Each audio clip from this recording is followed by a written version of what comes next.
What's going on, guys? We're back with another Review the Review, where I take something, I review it, and then we review the reviews. So today we have The Headhunter, which came out last year, but I am late to the party, and no movies are really in the theaters right now that I care to go see. So in the meantime, I'm just going to review random movies that I see from time to time. Like I got bored and I watched The Headhunter, which yeah, we're gonna get into that. So to go over real quick, if you don't already know, it is a medieval warrior's gruesome collection of severed heads is missing only one, the monster that killed his daughter years ago. Directors Jordan Downey, producers Jordan Downey, Ricky Foshheim, Kevin Stewart, and screenplay by Jordan Downey and Kevin Stewart. Um, Initial off the bat, I want to preface that I just finished watching this movie like not even 20, 30 minutes ago, and I do not know how I feel about it. 61% liked the movie, so let's just jump into. Let's go Rotten Tomatoes first. So we have audience score of 56 and 100% tomato meter. So let's go down. Already went over the movie info. So critic reviews. First we have Noel Murray from the Los Angeles Times. And he says, there's not much to this movie, just stunning outdoor locations, a soulful rig performance, and some raw sword and sorcery action. That's more than enough. Next, we have Raphael Montemayor from Polygon. The Headhunter pushes a truly tiny budget to epic levels, stuffing pulpy madness and fantasy gore to immersive extremes. I'll agree with that one. I do not want to speak ill of the movie because, for the most part, I enjoyed it. Alright, before I give my opinion, let's just keep reading some other reviews. So we have Kenneth Lowe from Paste Magazines. It makes me excited to see what Downey tries next. Molly Henry from the blogging Banshee. The Headhunter is a stunning feat in visual storytelling, yet it feels a bit devoid of the excitement and tension one would expect from this kind of film. I'm going to get into that later. Let's do one more here. Created by Jonathan Barkan from Dread Central, created by a skeleton crew on a meager budget with limited supplies, the Headhunter is overflowing with imagination and atmosphere. Nice. I'm going to agree with that one too. Let's go back and we'll check out IMDb next. So IMDb has as a 5.1 out of 10.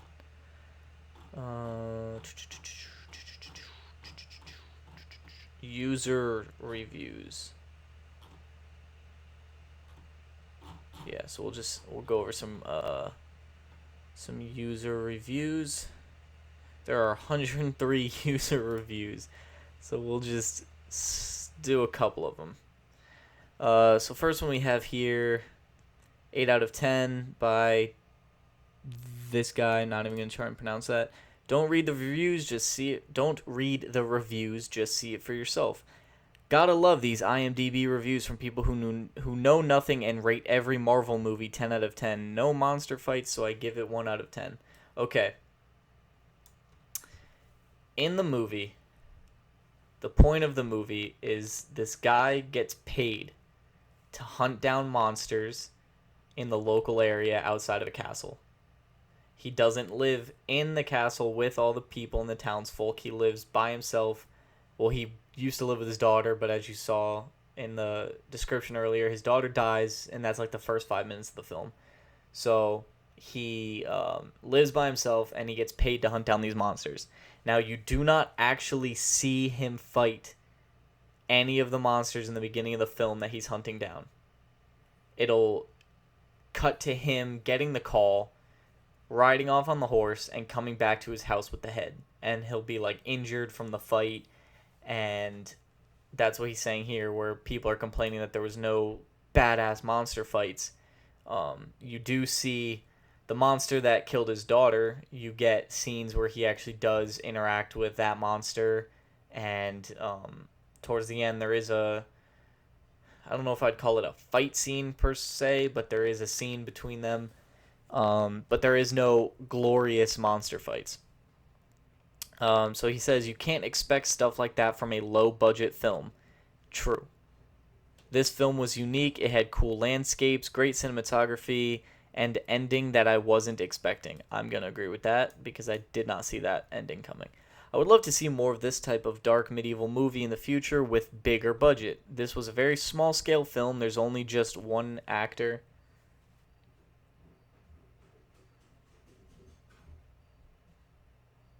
Sorry about that. I had a little interruption. So, jump cut. Um, So where was I? Okay. I would love to see more type of the bigger budget. This was a very small scale film. There's just one actor, very little dialogue, and you don't actually see him fight the monsters, only the aftermath. For a low budget movie, this didn't look that cheap though. I loved the look of the setting, gloomy atmosphere, and the monsters' heads looked really good. For a low budget film, they did a great job of makeup and props. So the main character, his armor looked cool. I loved his armor. The monster heads that you do see that he hangs up in his house, they do look really well made, and the injuries he gets, they did a great job with makeup. Um, Props, setting, everything like that felt genuine. It felt real, and you can tell in a few parts of the movie that it was low budget. I actually did not know it was low budget until after I watched the movie, and I did a quick little Google search about the movie to see what the budget was, how long it took to film, everything like that. And after I watched the movie and then saw that, it made so much more sense about why it was filmed the way it was filmed. Granted, they did a great job of editing colors, visually, everything like that looks amazing. As this guy says right here, the visuals are amazing. You wouldn't guess this movie is shot on such a low budget. Story and characters paper thin, but that's kind of the point. I don't know if I'm gonna agree that that's kind of the point. I'm gonna say that that's due to limited budgeting, so they kind of had to choose between in-depth story that they couldn't really film over paper thin that they can film on their budget. It's not about the action, but the main character and his journey. That part I'll agree with. The film is indeed a horror fantasy, but it also plays as a mystery. The curiosity of what happened is what keeps you watching. For most people, probably yes. For me, honestly, in the beginning, like 15-20 minutes of the movie, I had a hard time focusing. I kept like losing focus, looking down at my dogs, and just not fully paying attention to what was going on. The more that happened, and the more the movie progressed, I started to catch on.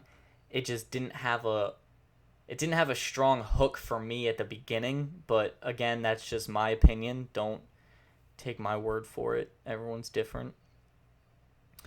For a $30,000 budget, I am blown away. I am too. I wouldn't say 10 out of 10, but for a $30,000 budget, I give it a 10 to balance out these 1-star rate. Okay, so he gave it a 10 to balance out the 1-star ratings. I see no low budget. This was beautifully shot, almost silent movie. Fantasy Viking mission on a hunt for the troll beast, avenging the death of his daughter. You're brought into this world, angst, pain, and you feel every minute of the actor. Of it, the actor brings you there 100%. They do use low budget to their advantage. I kind of got the sense that they made this movie with the intent of like the script. I imagine was different from the final product. The script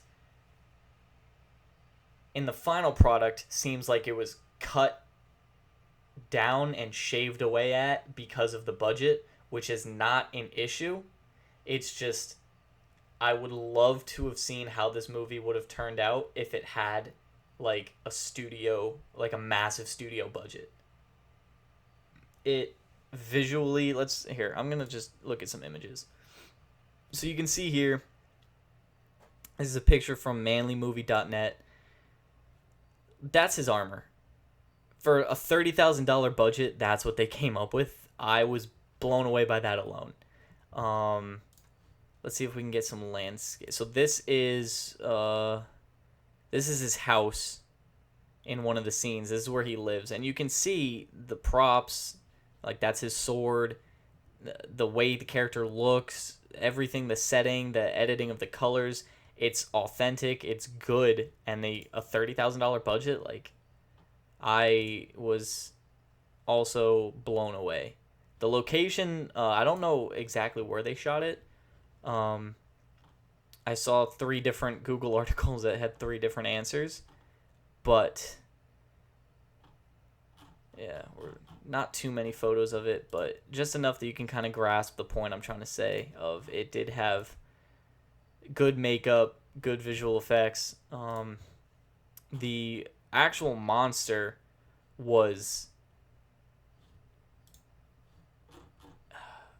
the monster itself for a $30,000 for a very low budget. The monster at the end of the movie was good for a low budget.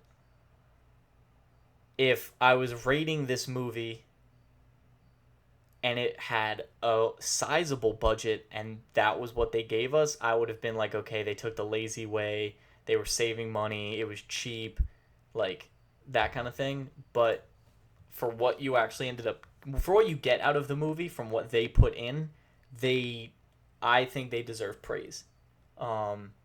It was just skill. I don't think many people can take what these guys did with that kind of budget. Sorry, let me rephrase that. I don't think many people can take the same script with the same budget and pump out a quality movie the way these guys did. I honestly wanted to see this movie months ago, and I just wasn't. I watched the trailer, and it just didn't really appeal to me. And I regret that I didn't see it sooner because of, I really don't know how else to put it besides like it was just a really surprising movie. And like I said, I just finished watching this within the hour. I'm surprised by what the final product was. Let's go to a couple more reviews so that I don't have to talk as much about my own opinion because I'm running out of things to say. So this is an Schaefer, rant.com. With pulpy spirit and plenty of monster gore to go around, The Headhunter makes for enjoyable, gnarly fantasy horror movie entertainment. Yep, it's pretty much a fancier way of saying what I've just ranted on about like a moron. But here we can see the main character covered in snow. The first half of The Headhunter is something of a mood piece that focuses on the grimly monotonous rituals of fathers' day-to-day life. Yes. Okay. That's a way better way of putting it than what I was saying. Hunting creatures for money, making fire, cooking mysterious substance that heals his battle wounds. He has this like black goop that like he puts it over his wounds, and like the next morning he wakes up and he's like perfectly fine. And I wish I had that in real life. As the second half gets underway, The Headhunter evolves into a monster horror thriller more along the lines of Predator. Not fully gonna agree with that one. Predator is more of like, it has some more. Predator has more. I can't think of the word. Anticipation? Not anticipation. Oh my god, the word is on the tip of my tongue. Anyways, I'm not gonna agree with that one. The Headhunter, the second half differs from the Predator because he is the one who's doing the hunting, whereas in the Predator, you're watching the people who are getting hunted and they're scared, whereas this guy is not afraid of the monster and the monster's not afraid of him. So the mood's different, the purpose is different. It's just, I'm not going to agree with that. The further gives rise to some tense sequences where Father must struggle around the natural barriers of the movie's setting in his efforts to find and execute the head. If anything, this segment of the film wraps up too quickly and feels like it could have benefited from some additional breathing room. That's probably just because of the budget. All in all, The Headhunter makes for pretty creative exercise in minimalism and genre movie making. Of course, there are times when the film's low budget shows, and those, I did say that before, and those hoping for lots of monster brawls will be disappointed to know that most of the fights take place off screen. Again, the cost reducing reasons.